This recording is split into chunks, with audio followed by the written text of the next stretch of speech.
I think we're live. I have audio. Here we go. I have audio, right? Brought our audios in. Welcome, everyone. We're doing this. Yo. The Pro Wrestling Planet podcast live stream.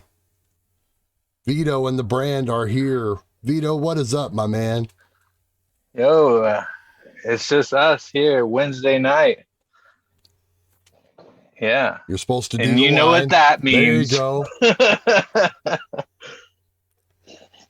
So doing our thing.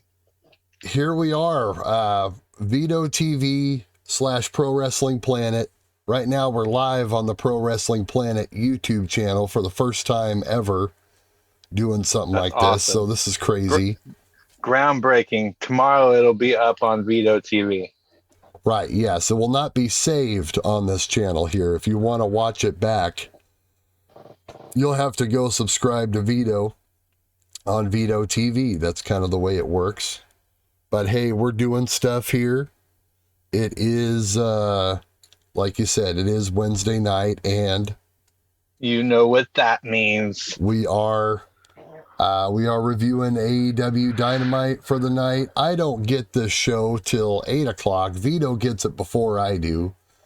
So for some folks, like if you're on the East Coast there, or just maybe even abroad, this show ended for you a few hours ago, so it might be semi-old news, but hey, here we are, and we're going to do this. Interesting show tonight, Vito. I got some complaints.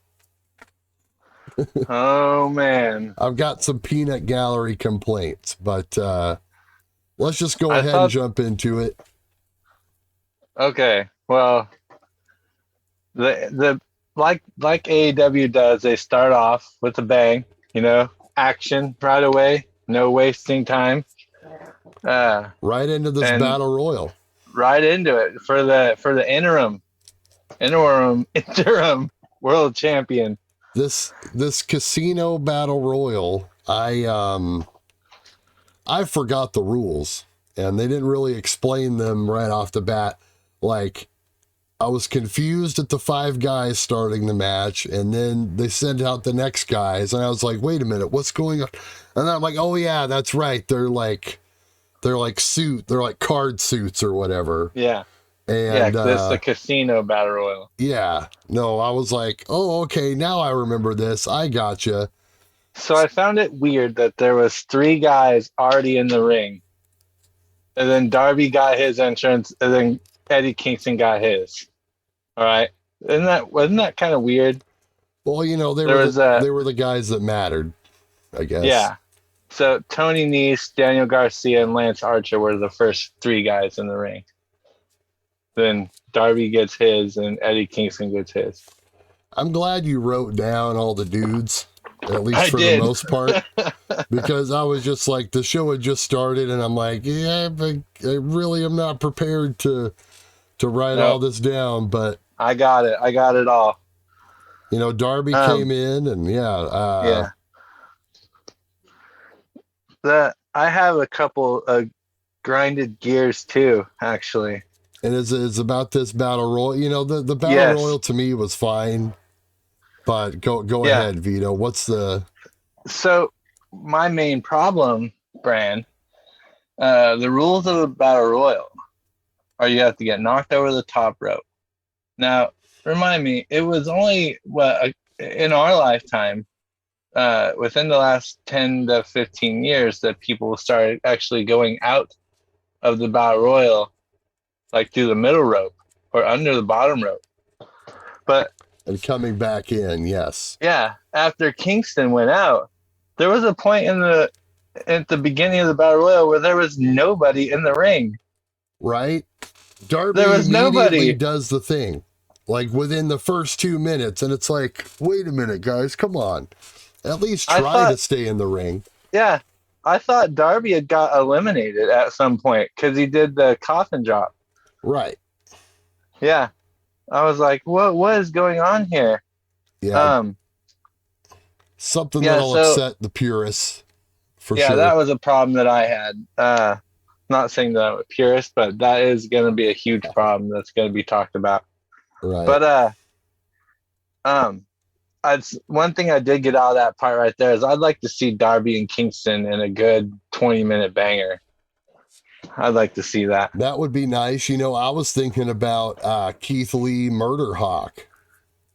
How they they teased that for a second there too, and yeah, there was a moment. I was like, all right, that seems interesting. I'd pay to see those dudes go at it. Yeah, looks pretty good. So the next group of guys that came out after some good action, you know, Starks, Hager, Phoenix, which after Hager came out, you know, that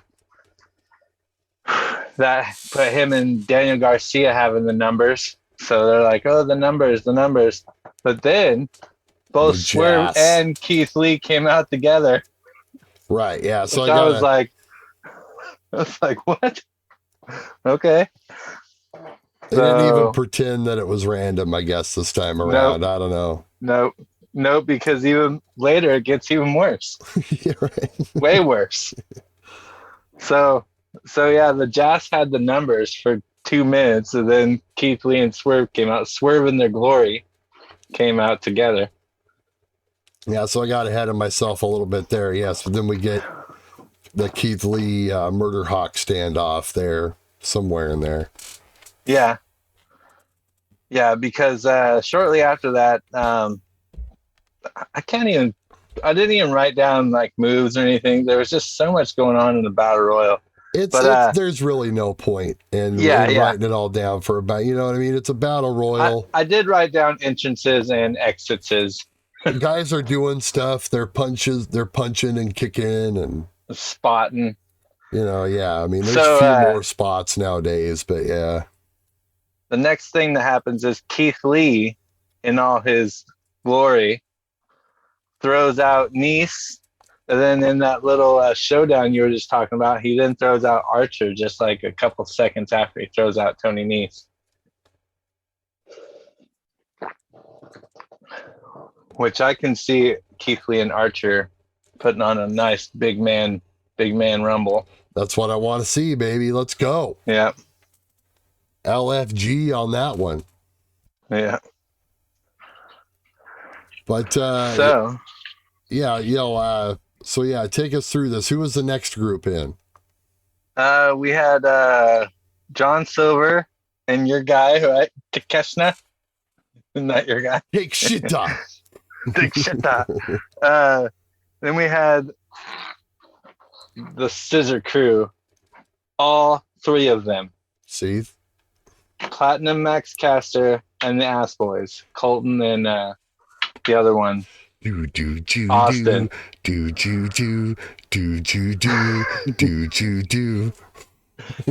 They even have a point in the match where they have like a 3-man scissor thing and like they do a scissor circle. A scissor circle, Brand. Well, I mean, I guess if the Elite can have a super kick party, they can have a scissor circle. Okay. I guess it's kind of the idea behind that, but yeah. Fair enough. You know, imitation, the finest form of flattery. That's kind of what I think that these guys are doing here with this gimmick is they're like the Elite Junior. That's basically what they are. Yeah. So, I can see it.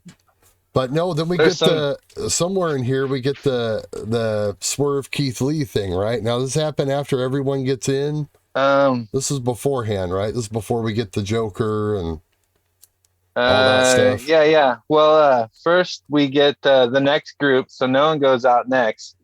The next group is Powerhouse Hobbs, both of Red Dragon together.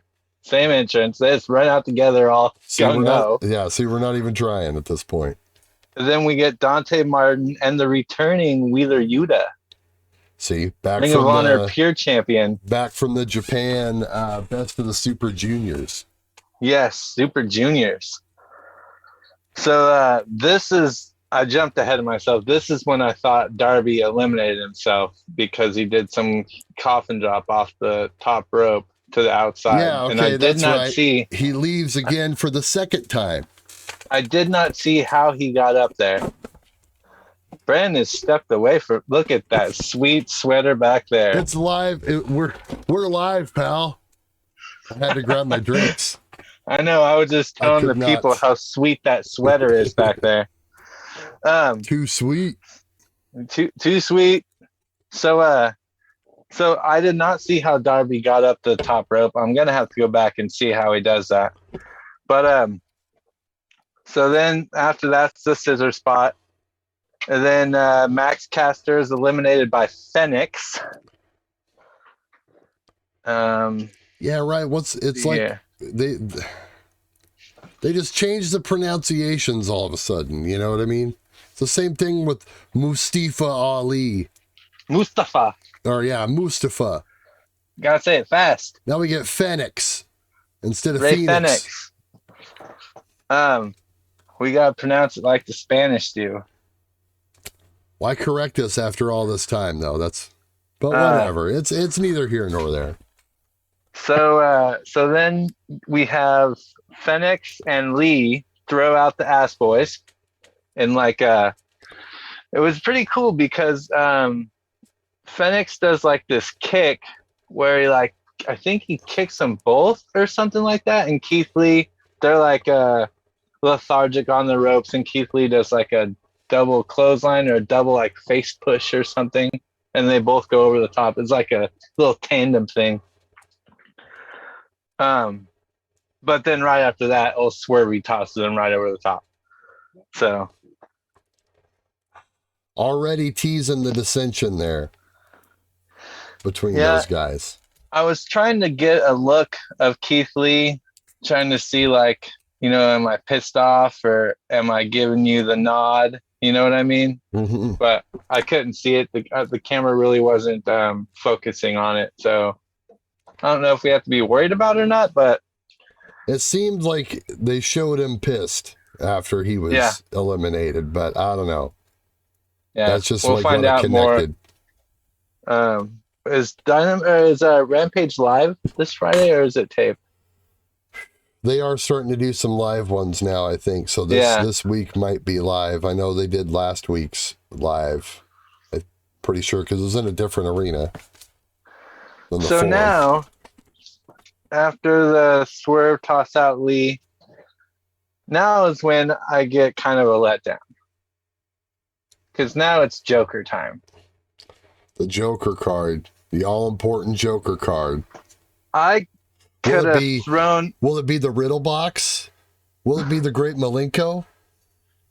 No, it's Andrade. It's the Ringmaster. Oh, no. I'm always hoping for Cesaro every time there's a secret. I want him. I want him in AEW. I don't want him to go back to Vince, and I feel like I knew it wasn't going to be Cesaro because I could he was on Twitch just like while it was going on. So I looked at Twitch right before the show started, and of course there's the time difference. But I was looking through my Twitch right before Dynamite started, and the only one live that I follow was Claudio. And I'm like, oh, I guess he's not on AEW tonight. Yeah. Ow. Anyway. I'm not a Twitcher, so I don't. You got to be on the Twitch, man. So Andrade is our Joker because he hasn't been there in a while in the ring, I guess. And was it just me, or was no one into him as the Joker? It seemed kind of like a. No one wanted him as a Joker. It went over like a lead balloon. It was kind of disappointing, I think, to the crowd. People were more happy to see Wheeler Yuta than to see Andrade. He is a heel and everything, but still, I don't know. It was just weird. Well, a Joker should be someone new to the company or someone who hasn't been on TV for a long time. Which kind of with Andrade, but still. I don't know. Yeah. And so, of course, it seems still been around. It's right. He's been doing promos and stuff. Yeah. Hey, the newly married Andrade. Congratulations. Little cheers. Yeah, straight up. Hey, Charlotte Flair. He got Charlotte Flair. Good for him. Married into the Flair family, so there you go. Yeah, David Flair is now his brother-in-law. Good for you, buddy. Rosy cheeks. So enough about Andrade. The next elimination is Hobb eliminates Silver, the Johnny Hungy, the Meat Man. Johnny Hungy. Now, here's the thing. The current BTE champ. This, I have it written down that I don't know who did it. I think Hagar eliminated Garcia and Kingston. Did you see that? Did you see Garcia and Kingston get eliminated? I saw the Kingston elimination, yes. And I was very surprised. Did you see how they got to the apron? How it went down. Did you see Garcia and Kingston, how they got to the apron? Didn't they just no, I guess not. They stepped through the ropes to get there. Both of them at the same time. Okay. Well, see, there you go. I don't know why a fuss wasn't made because they did not go over the top rope. They both stepped through the ropes to go fight each other on the apron for some reason. I mean, I could be wrong. I'm going to have to go back and watch it. But okay. So it's more of a dispute thing that you're just having within yourself. You're just like, how could that? Yeah. How could they have let that go? They're not fighting for it. I thought that's what Kingston was going to do later. But we'll talk about that. Right. But I don't think they're eliminated. But what's next here? Yuta, pure champ, throws out Hagar. That is a surprising moment right there. You just can't drive 55, I guess. I don't know. Let's see. We're running through these. What's next?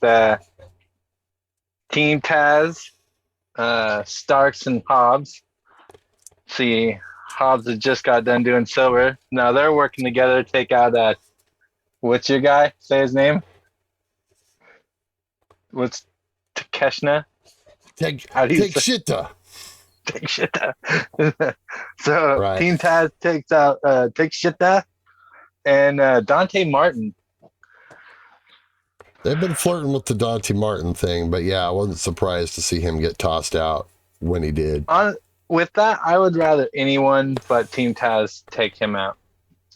Right. Honestly.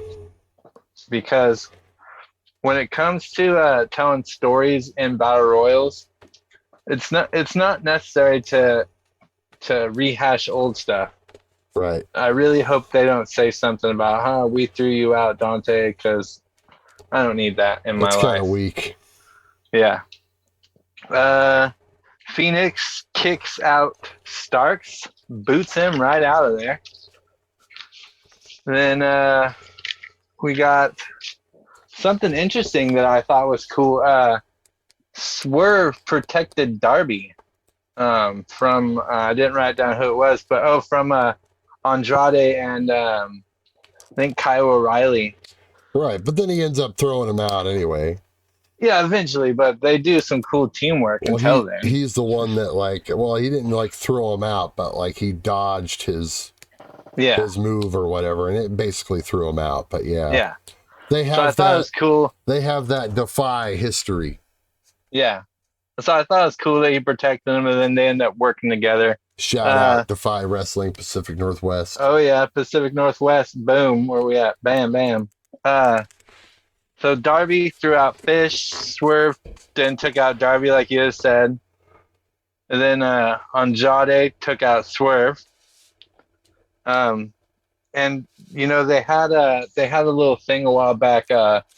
Phoenix and Andrade, they had that whole thing. Lucha Brothers, Pac, that whole last year or so. Right. I'd like to see just Phoenix and Andrade with no outside interference, just a good Andrade Phoenix match. I think that would be so good. Give him 20 minutes in the main event. I love it. All right. What happened next? Yuta. Man, Yuta's back. Yuta took out Hobbs. Got to keep up that push. He's in that group. Yep. He's in that group with Danielson and them. Good night. Which you know Bryan Danielson, but we'll foreshadow that. Yeah. So now we're down to the final four, right? 2 faces, 2 heels. That's how it works in Battle Royals. And of course they team up, you know, like they do in the final four of a Battle Royal. That old shtick. That old chestnut. We got O'Reilly and Andrade teaming up against Yuta and Phoenix. You know, to see who can bang them out easily. Now we got Yuta takes out Andrade.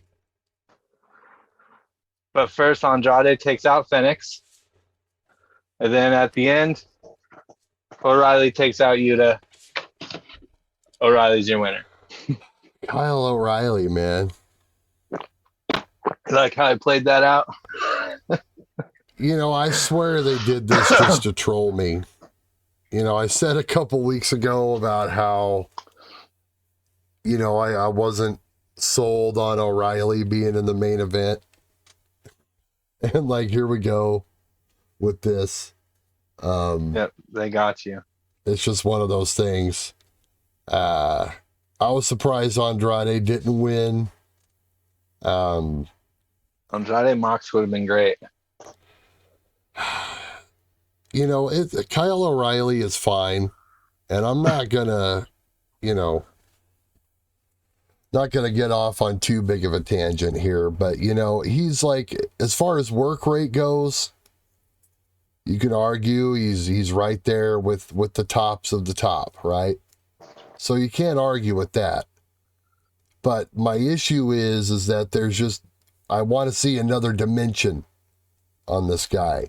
You know, that was kind of part of the issue, and they played that up, you know, during his last days in NXT, you know, his personality and all that. I'm not saying you got to give him like a goofy personality or, you know, whatever, try to make him into, you know, in NXT, they're trying to make him into Orange Cassidy 2.0. Cool Kyle. Yeah, or whatever that was. I don't think you have to do that, but we need something else. We need something else to open us up to the guy. What if you were to join the BCC or the B Black, whatever it's called? No, yeah, the BCC. No, I think he would have fit in better than, I don't know, maybe better than Yuta. You know, I don't know, but that's not really where he's coming from now. Now he's, you know, he's been mixed in with the Red Dragon thing, and they're associated with the elite and stuff now, or the, you know, the undisputed elite, if you will, or whatever it is. So, I don't know. I just think that we need to know more about him. We need to see something else from him, because as good of a worker as he is, he's kind of viewed as like a kind of a Foot Clan goon with the way that they've presented him. So it's just kind of weird, but, you know, that's just, you know, it's neither here nor there. Either way, yeah, no, and you know, and it's funny that Jim Ross compared him to Bryan Danielson later in the show, because that's, you know, I've made that comparison before, and that's also kind of part of it, is that, you know, he already, you know, Bryan Danielson already has that gimmick of being like the workhorse, like underdog guy. So anyway, let's move along, Vito. We get the All Atlantic Championship unveiling video. What's your take on this? Do we need another belt, bro? What is going on? We do not need another singles title in AEW. I thought they were unveiling the trios titles here. I wrote that right here. Thought it was trios. Right. I was like, Kenny Omega? Kenny Omega's coming back with some trios belts? No. Like that. No, and I'm glad they gave us the quick tournament matches right now. Right. We They're actually like, get boom. to see the bracket It's not like a Yeah. mystery. Yeah, and it's quick too. Not a lot of matches. Right. It's an So 8-man instead of a yeah, 16-man. yeah. So So that's nice. I'll take it. But yeah, I know they're going to crown this guy at Forbidden Door. So maybe this is just a way. I think that they set up this title as a way to send a title to send somebody back to Japan with.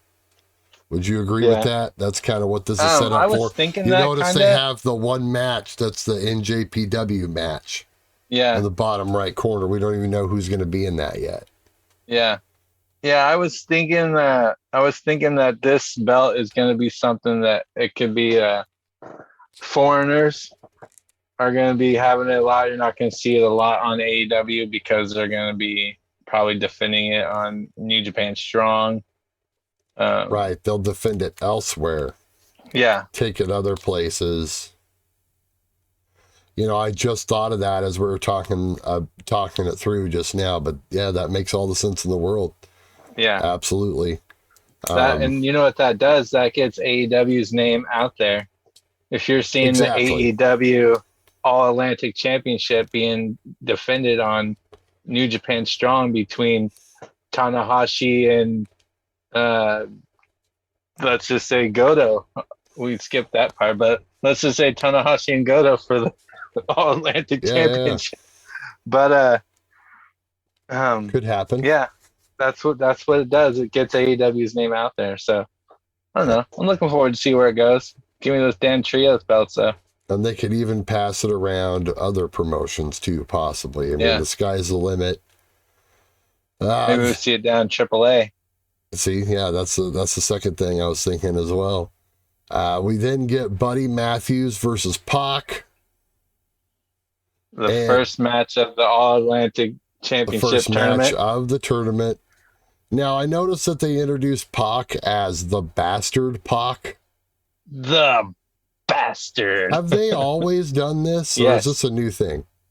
Yes, and I don't think it'll stop because I think it's in Justin Roberts' contract that he has to remain the bastard because Justin Roberts just loves saying it.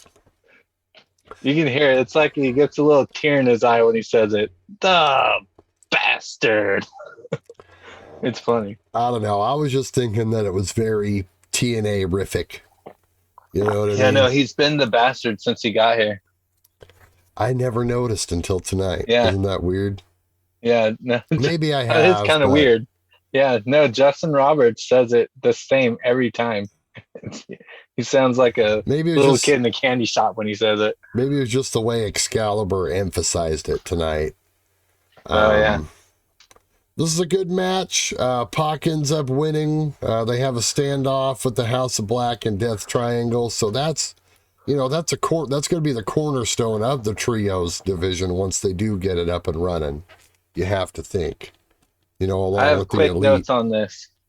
Go for it, In the man. beginning, they did the in and out of ring stuff. Right. Usually you do that once or twice. They did it for like a minute and a half, 2 minutes. The back and forth. Yeah, it was too much and annoying. The other thing is, did you hear Jim Ross explain the tournament dramatically? Oh, did you hear him do yes. He went on another one of his Ross rants. Single elimination. That means if you lose, you're out, buddy. I'm like, yeah, dude. Yep, that's pretty it. much. That's what a tournament is. Cool. Well, I mean, the New Japan tournaments. I mean, maybe that's what he had in his mind because you have the A block, C block, or whatever. Oh yeah. The cock block.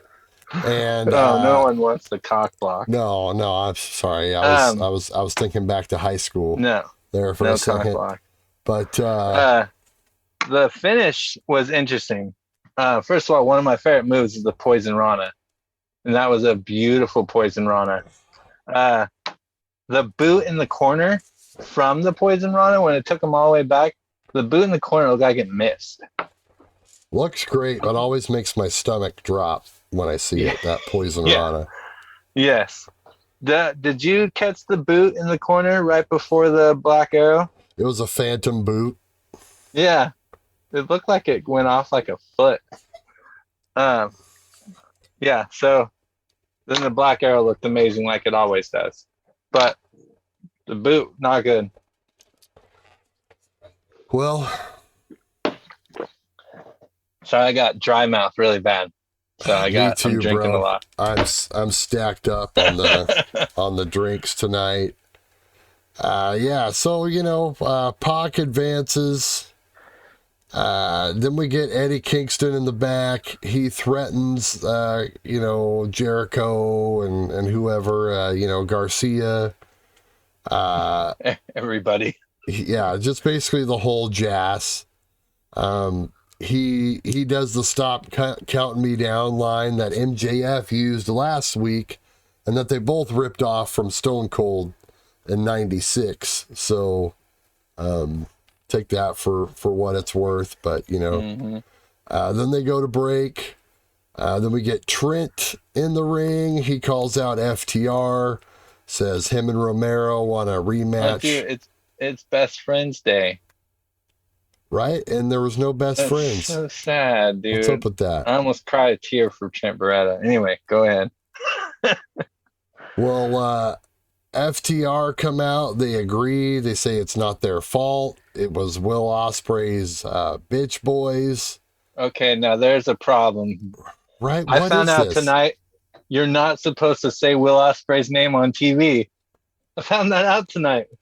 You're not supposed to say it. It's like he's like Beetlejuice. Right. You say his name and he comes out. Yeah. Yeah. And there it was. It's not good. We get Will Ospreay, comes out to a huge pop. Cool to see. His group, United Empire, runs in and attacks everyone in the ring. Now, I'm confused because FTR... So are the Great O'Khan and Jeff Cobb in this group too? Because they weren't there tonight. And he was saying, I'm really just confused. Maybe they just... Your boy did some research. Jump to this. I did some research because I was confused. And so here's what we got. So Will Ospreay came down with Aaron Hanair, I'm guessing. I think that's what it is. Okay. And that's one of his bitch boys. The other two bitch boys they called the Aussie Open, which I thought was a tennis tournament. Right. Apparently it's a tag team. Or a golf made tournament, up of whichever. Kyle Fletcher and Mark Davis. Okay. Neither of them have much of a Wikipedia page, I'll tell you that right now. But they have a Wrestlepedia or whatever that is. Right. So I looked into this United Empire. So I'll give you a quick rundown of the players in this. Okay. All right. Aaron Hanair was the other guy in the ring. Okay. He was placed 250 of the top 500 in 2018. Then there's Francesco Akira. He got 306 out of 500 in 2021. So this is like the PWI 500? Yes. Okay. Sorry, I should have been clear on that. No, it's fine. Great O'Khan, of course. And Will Ospreay. Also, TJP is in that group. Interesting. TJ Perkins. Okay. Who would have thought? And, of course, Jeff Cobb. Okay, so they are a part of the group, but they weren't there tonight. Yeah. But it would have been nice to have them there for this to follow up on the angle, but this still worked. The crowd loved it. Yeah. Not much to complain about, really, but yeah, thanks for clearing up the confusion. There are 8 guys. 8 guys in the United Empire. And when the Japanese do stables, they go all out. None of these 3-4 dude stables. There's got to be at least 7-8 dudes. Yeah. In the stable. And B. Priestley used to be in it, but her and Will Ospreay broke up, and now they're not. She's not in it. To even take this to even take them seriously, you got to at least have like 7 dudes. Yeah. All right, so then we get Kyle O'Reilly promo. Regal's back there to chastise him, say he'll be on commentary, to watch his demise or what have you. Kyle then cuts a promo running through all of his recent wins and such, and he was hyped. It set up the match for later on. And then we get David Finlay and Adam Page. Hangman is back, comes out to a huge pop. Adam Cole on commentary. Don't want to skip over that, though. No, David Finlay came out with a shillelagh. Did you see that? Tribute to shillelagh in hand. I was like, yeah. Whoop, whoop. I remember no when way Finlay would come out without a shillelagh. I remember when he was the Belfast Bruiser in WCW. Yeah. And he had a mullet. Yep. Oh, those are good times. Well, this it did seem to me like Finlay was wrestling as a heel, as the heel in the match. Oh, for sure. Yeah. 100%. They had a nice match here. Started with Finlay getting the heat. Page takes over. He shines a little bit. Pretty standard, basic stuff, but you don't need to rewrite the book. Page is back to drinking beers with the fans again. So that's kind of nice to see. Finlay took back over, starts working Page's leg. That was basically the story of the match, trying to work over Hangman's bum knee or what have you. Yeah, sold the knee the whole match. Yep. They did a cool spot where Page tried to do a baseball slide and he got caught in the apron. I'm not sure if that was a botch, but it looked interesting nonetheless. Yeah, I don't know if I did catch the end of that. I didn't catch the setup for it, I guess. Yeah, he just, he did the baseball slide and ended up sliding under the apron, and they made it work. It looked cool. When it was all said and done, it looked all right. They get back into the ring. Finlay keeps working the leg. Then we go to the commercial. We get the picture-in-picture. And during that, I'll have you know that during the commercial sequence, we had a back-to-back. We had a commercial with a woman shaving her pubic hair. And then we went right into a pizza commercial after that for Pizza Hut. So... it was a Pizza Hut. Yeah, no, it's just, I don't know. Don't know if we want to be putting those two things together personally, but hey, I guess they paid their ad money just like everybody else. Yeah. Hangman takes back over for his comeback, but his leg is hobbled. It did a pretty good job of making you think that the leg was going to keep him from winning. But he's able to tough it out. He ends up hitting the buckshot anyway and getting the win. Which he also kind of sold the neon. Neon? That's funny. Neon Knights. He kind of had a hesitation once he hit his feet for the buckshot, which he still kind of sold the knee.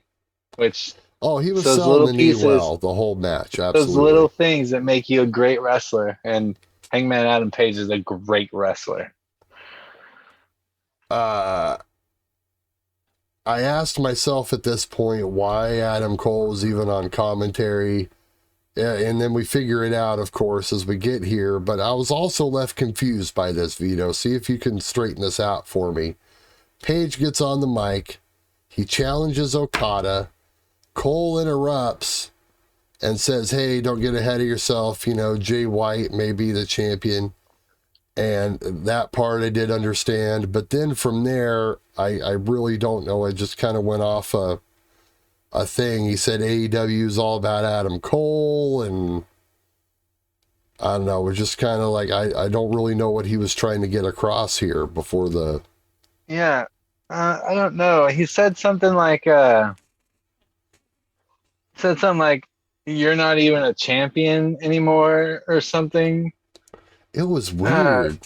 And then he's like, he said something. He's like, I'm Shane Douglas now. And I'm like, what? Why? And then, oh my God, he said that? See, yeah, that's why I was like, no, he said that he's the franchise of AEW. Oh, I see what you're saying. All right. I see. Okay. But I was like, why are you, I don't understand. He didn't be like, he wasn't out there and was like, no, I want Okada. That's what I thought he was going to do. Like they're going to argue over Okada, Right. but they didn't. He just talked shit and said that he was the franchise. It's one of those things where... But when I hear the franchise, I automatically think Shane Douglas. It's one of those points where just sometimes, like, just the bullet points don't quite work, and it just kind of ends up going nowhere. But I guess that's kind of where we are with this, like a standstill. The New Japan show is this weekend, I believe, so we'll get the finality probably on all that by the time the next Dynamite rolls around. Yeah, on Sunday is Tanahashi and Goto. See, there you go. And Okada and Jay White, I guess. Yeah. Okay. So yeah, check that out, of course. There might even be some AEW dudes on there. You never know. Yeah, I guess I'm going to have to watch that. Wardlow comes out for a promo, says he wasn't in the Battle Royal because he doesn't want to be the temporary champion, basically. He says he wants to beat Punk. But then he turns around and challenges for the TNT title. So I'm cool with that. It's fine. I had no problems with that. And I want to see Wardlow and Scorpio. I think that'd be a good match. Yeah, it's better to start him out there than push him right into like the title scene, which is like what a lot of people were kind of have been talking about, which I think would be a mistake. Yeah. But yeah, Scorpio Sky comes out with Lambert and Page, and they yell at him. Wardlow says, hey, you heal up to 110%. I'm all elite now, so I'll be waiting for you. And then we get Mark Sterling backstage, challenges Wardlow to either face him in court or face 20 security guards in a match. I just want to give props to Mark Sterling, okay? Remember the Bobby Heenan family? The Heenan family, yes. I want to look up either you or anyone watching or any videos watching later, or anyone future watching this video later. I want you to look up and see how many clients Bobby Heenan had at one time. The most clients Heenan had at one time. Because Mark Sterling is sitting in a lot of different places right now. He's got a lot of irons in the fire, as it were. Right. So shout out to Mark Sterling for being all over AEW TV. There had to have been only a handful. I don't really see it. Okay, so now I didn't even realize this off the top of my head, but many different versions. There's the AWA version, NWA, WWA, WWF, which seems to be the biggest, but not all at one time. But we have 1, 2, 3, 4, 5, 6.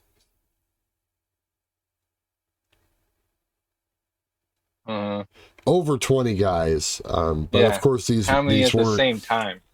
It doesn't. Well, okay. It has a membership timeline. I don't know. I'd have to sit here and count, but it looks like the most ever was in '88 when you had Arn Anderson, Tully, Hercules, Brooklyn Brawler, Andre, Haku, Harley Race, Rick Rude, and Terry Taylor. So 9 dudes. Yeah. It looks like that was the biggest. Yeah, Sterling is not quite there, but 1988. He's well on his way. Well, I mean, if you count 20 dudes, that's going to have to wrestle Goldberg or Wardlow. My bad. Goldlow. Wardberg. Yeah, there you go. Vito, next we had Thunder Rosa versus Marina Shafir. Take us through this. Oh, hold on a second. You're glossing over something real big. Oh, did I miss some promos? There was a backstage segment. Okay, fill us in on this and then take us beyond it. Oh, the Young Bucks thing. Gosh, that's right. Bucks were bragging about them beating this person and that person. They were interrupted by the Hardys, which Simon Miller would say, that's one for AEW and blah, blah. I love his counts. Anyway, moving on. Luchasaurus shows up, and Christian, being a loudmouth, sets up a three-way ladder match, baby. AEW World Tag Team title matches. Because we're only doing tag team title matches in 3 ways now. That'll be a third one. Third time in a row that the AEW titles have been contested in triple threat matches. And beyond that, we're going to send Jeff Hardy into a ladder match. Hell yeah. I don't know, man. We'll have to see how it goes. This is the nail in the coffin. I guess he's just going balls to the wall, but until the wheels fall off, rather. That's what Punk said. That should be interesting. Now we got Thunder and Marina Shafir. Here we go. The problem. This is a huge problem, Vito. And I finally figured it out. That's her name. Well, it is a problem, though. Did you know she's married to Roderick Strong? I found that out a while back. Roddy? Yeah. Marina Shafir is married to Roderick Strong. Roddy's still being held hostage in NXT. Yes. Or what have you. Anyway, Vito, did you take any notes for this match? A few. A couple. Lay it on us, brother. Starting with the O-line of the Chiefs' front row.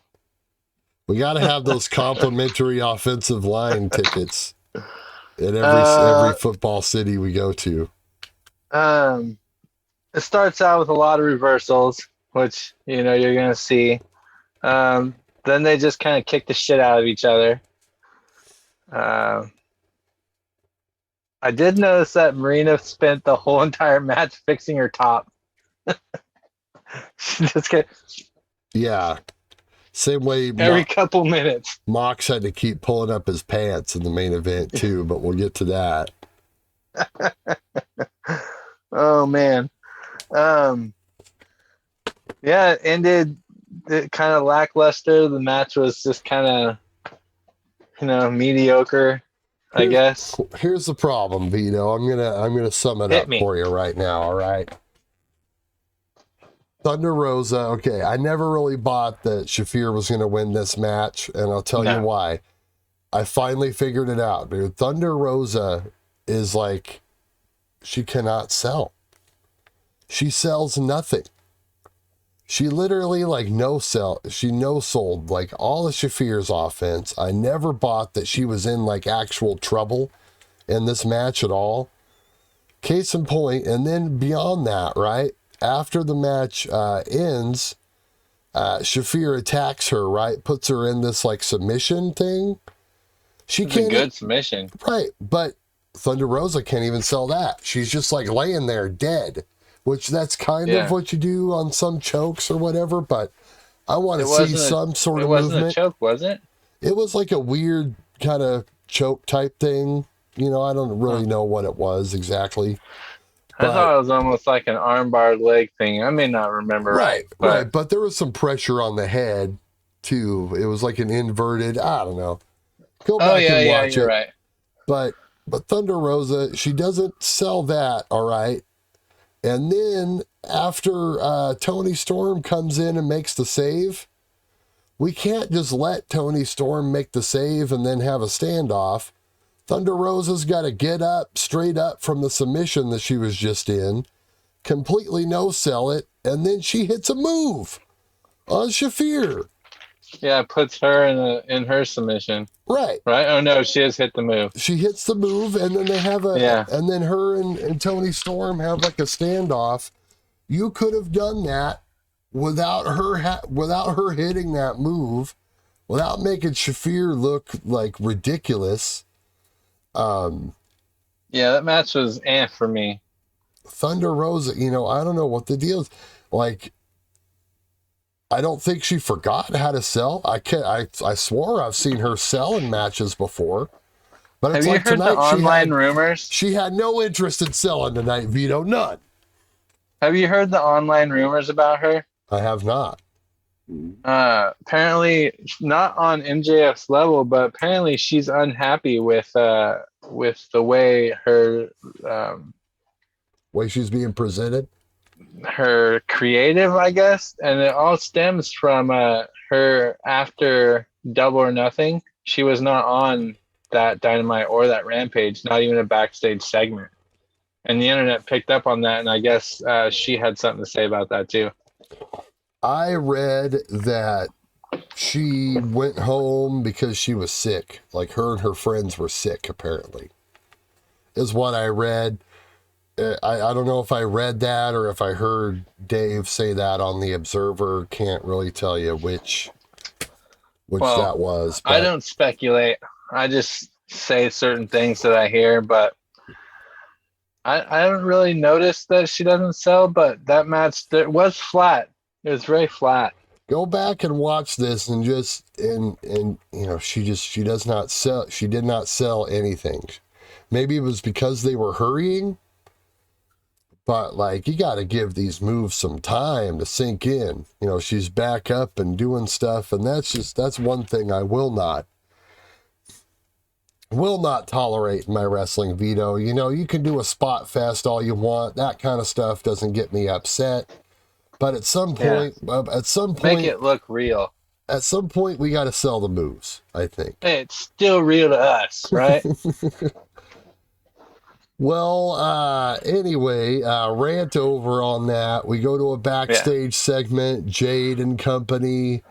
Red Velvet challenges Chris Statlander from Rampage. For Rampage. This is my favorite line of the night right here. Stokely calls her Kristen Highlander. Right? Oh, I popped for that, dude. I laughed so hard. I was like, I'm writing that down. Kristen Highlander. Oh, man. I love that. I love Chris Statlander. She's one of my favorites. Yeah, I mean, Stokely does the heavy lifting in the segment, of course, but they get the point across, and then, Jade does her little thing where she, demeans out Shivani, which I don't know what the point of all that is either, but it is what it is. Shivani likes being a whipping boy. Right. He takes shit from you every week. Hey now. Shivani. Then we get the main event. Oh, no, wait. Well, they recap what's going to be a loaded Dynamite for next week, and then we get the main event. Kyle O'Reilly versus Mox. The winner gets Tanahashi at the Forbidden Door, I believe. Correct? Tanahashi or Goto. Oh, okay. That's right. So, yeah, there is a match. They're going at it on Wednesday. Or on Sunday. Okay. Well, Regal on commentary. Regal out on commentary. Mox starts this match with some extended shine. They trade some stiff elbows. Mox starts bleeding from the mouth real early on. This leads to O'Reilly taking over for the Heat just in time for, you guessed it, the picture-in-picture, brother. It's almost like clockwork, like when the heel takes over. Here we go, picture in picture. We'll be right back. Or don't go anywhere, as Excalibur would say. Now, when I look back, Mox is on the outside doing offense again, but then O'Reilly does a big kick spot, sends Mox into the guardrail. O'Reilly's heat continues. I wish I could have heard the crowd during this part. We were in the picture-in-picture, because then it would be nice to kind of gauge like how they were treating O'Reilly versus. That's a good point. During his heavy heat segment here, but we don't get to hear that, unfortunately. We come back from the break just in time for a superplex by Mox. Then they trade leg kicks and some strikes. Then they both do like a double kick to each other, and they're down. And okay, go ahead, Vito. Step in here. Okay, that double boot, yes, was very nice. I like that whole segment. That whole Okay. yeah. Yes. Because It was after the good. double boot, Moxley got Kyle in the sleeper hold, which led to him getting out of it by biting the rope and gets the Yes, referee's yes. 4 count. Mox let go of him. He's still biting the rope. Moxley does this kick the middle rope, which to me, I automatically thought the reverse of a curb stomp. Right. Doesn't it seem like that? It's like the reverse curb stomp. Right. No, that happened right after the kick. Yeah. It was like O'Reilly the puts double him into boot, submission. Yeah. and then a sleeper hold, and then he kind of went to the bite the rope thing. Oh Yes. man. And then Yeah. it's like a reverse curb stomp. Yeah. Yeah. It was beautiful. Basically, very brutal. Never seen anything like that in a match. No. He probably stole it from someone in GCW, though. I'll bet you anything. Oh yeah, it's definitely a GCW I'll thing. bet you that's for sure. That's a Nick Gage special. If I've ever seen one. Except for instead of the rope, it was probably a light tube. Right, exactly. Yes. I almost guarantee 100% that right there. Yeah, that was an engagement for sure. So another point I want to say is there was an RKO out of nowhere, and Excalibur, or actually Regal is on commentary, so it's the man in the mask, said, what do you say, like, oh, a cutter, and Ross says, that's as close to a stunner as you're gonna get, or something about a stunner, something along those lines. And I was like, "Oh, we're gonna have a little move battle back and forth here. Stunner, cutter, stunner, cutter, stunner, right? cutter." It was definitely a cutter out of nowhere. More insipid commentary from Jim Ross. Yeah. He's probably going to have a few sound bites from this show that make it into Botchamania, I would imagine. Either way, even though that wasn't a botch, but, we talked about the thing earlier. Yeah. Then they kind of go 50-50 for a bit. They trade Germans. Then they do a double clothesline spot, multiple of them. I thought it was great, where they're both just kind of clotheslining the crap out of each other. Yeah. From close distance. And then they get the "This is awesome" chant. So, job well done. The crowd's happy with their main event. Mox hits the Regal knee, paradigm shift, gets the win. The end seemed a little rushed to me, but otherwise, great match. I wish they could have had about 5 more minutes. I was under false pretenses in my own head. I thought he got the title tonight.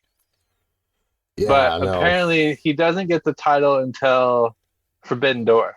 Right. He's got to beat Tanahashi or Goto. Right. It's like a mini tournament. Yeah. Which it's weird that we're having a bigger tournament for this other belt than their interim belt, but whatever. We're not going to ask questions. And another thing I wanted to bring up is there was another time that Punk was an interim champion. WWE? Mm-hmm. You remember? I thought about this earlier. Is that when they did the thing where he left and then they made a new champion and then he Cult came of back? Personality era. Yep. Yeah. He left with that. I'll never forget this. He's got one leg over the guardrail and he's holding the spinner belt. Yeah. He's blowing McMahon a kiss. Yeah. Yep. Then he left. He took that picture of the belt in his freezer. Remember that? Yeah. Yep. He's been interim champion before. And that's just another one of the many parallels with this MJF angle, which no mention of this week. I think I'll mention that, by the way, before we wrap up, unless they said something on commentary or I missed it. No mention of MJF this week, correct? No mention of MJF. And actually, every time Tony's been on a podcast or anything like that, someone always asks him about MJF, and he always says, "I'm not going to respond to that." He keeps delegating the answers, huh? Well, Brandon, I have changed my previous statement, my previous opinion from before. I'm gonna call this a uh, work with uh, the shooty edge. oh no, definitely it's a work shoot. No, it's, they took this real life thing and have made it into a storyline now. I'm not even sure That how much is clear. fully real life it is because I understand that his contract's up in 2024, but I'm not sure that he's really hurting for money. You know what I mean? I Right. think that's just an angle they put out there. Tony Khan does not make anyone hurt for money, especially MJF. It's So, possible. so But then you got to go back down the rabbit hole of the whole fan fest thing being a work, which I guess it could have been. Um, so yeah, there's a lot of conflicting reports when it comes to all that, but it's kind of one of those things. I think you kind of take some speculation, maybe just a little bit of a dabble of truth, and just kind of mix it in, and there you go. I'm down for it. And then you have the storyline. But no, yeah, it definitely is a storyline at this point, but they're going full throttle with it. They've taken them out Oh, of the for sure. promotional material. They yank them off the website and the merchandise store, which for Got you tracking number for listeners, your shirt? which I'll tell you listeners, I've been telling Vito that when we got off of the show last week, the next morning, I got to thinking about it. Well, this was after Dynamite last week. I was thinking about it that next morning, and I'm like, man, they're probably going to sell this, and they're gonna pull his merch and pull him off the website. You watch. And I just had a feeling they were going to do this. So I went and ordered the MJF shirt, and my order went through. As far as I know, I was charged. And see, the thing is, so when you order from them, everything pretty much is like print to press or whatever, right? Or like made to order. So I got a confirmation saying that my shirt would be printed within 5 to 7 business days. And then I would be emailed a tracking number for the shirt, for the order once they were done and they had it shipped out. Now, I haven't gotten that second confirmation yet. Of course, I got the order in literally hours before he was pulled from the page. Like, let the listeners and viewers in on this now. So the saga of the shirt, hopefully I'll have an answer next week, and I'll have a tracking number next week. And I guess I hopefully got in just right under the wire to get this shirt. However long they're going to sell this for. So, Vito, rate this show for us, pal. I was just thinking about that. Let me look through my notes real quick. I think the only thing that's going to take it down is that women's championship match, because I just did not enjoy that at all. So I'm going to take it to I'm going to say 4 today. Wow. Because I really liked that Battle Royal. It was I enjoyed it a lot. You're being generous, pal. I'm an AEW guy, you know me. You're being a little bit generous here. This, there was some good things on here. Overall, though, this is probably like my least favorite episode we've done since we started doing this. Wow. When I look at it as a whole. So I'm going to give it 2.75. Wow. It's down there for me. Is it the Battle Royal? I think part of it was the Battle Royal, yeah, and then the women's match. That was half the show, really, is those two things. Yeah, it was half the show, yeah. And I just, we got to have, they can't all be winners. It was a fine show. Yeah. But just not one I would really want to watch again, I don't think. I don't know. Opinions. Opinions. Everyone's got one. They're like a-holes, brother. So, what do we want them to do, Vito? Where do you want it? Where can we find Vito TV? YouTube.com. Am I correct? YouTube.com. I need more followers before I can get me a slash. So if you just gotta type in Vito TV. If you miss any of this video, you can watch the replay back on Vito TV. So go subscribe to him over there. You can type in Vito and the brand. You'll find us. Yes. You are more than likely already subscribed to Pro Wrestling Planet if you are watching this video right now live. So while you're doing that, I don't know, check out pwplanet.com. All of our other links are in there. There's the Spotify link, the Twitter, the Facebook, the etc., etc. So go check that out, pwplanet.com. And Vito, I'm sweating my A off. I got to get out of here, bro. Oh, man, it's hot. Me too. Give me some Too Sweet Love, and we will send the folks home. Till next week. Ow! Have mercy.